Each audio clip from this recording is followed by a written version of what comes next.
Hello guys, আসসালামু আলাইকুম। আমরা চলে আসলাম আবারও নিউ একটা ভিডিও নিয়ে আপনার সাথে শেয়ার করার জন্য। তো আজকে আমরা দীর্ঘ 1 মাস পর ছুটি পাইছি। আজকে আপনাদের সাথে শেয়ার করব আমরা 1 মাসে একদিন ছুটি পাই। তো ছুটিটা অনেক ভালোভাবে কাটানোর জন্য চেষ্টা করি, অনেক এনজয় করি। তো বলতে বলতে চলে আসলাম বন্ধুদের সাথে মিট করার জন্য। তো আমাদের অনেকগুলো বন্ধু ওয়েট করতেছিল আমাদের জন্য। তো তাদের সাথে মিট করলাম, অনেকদিন পর দেখা হলো। তো অনেক ভালো লাগতেছিল কথা বলে। এখন আসলাম শপিং মলে কিছু কেনাকাটার জন্য।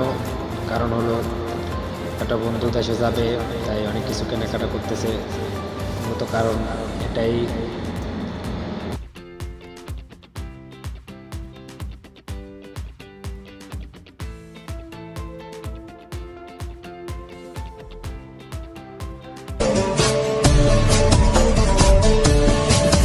मेरे माहिया सनम जानम कि वे करे अनमीदानम शब गुजरी ते जग सोया नी मैं जगे अनमीदानम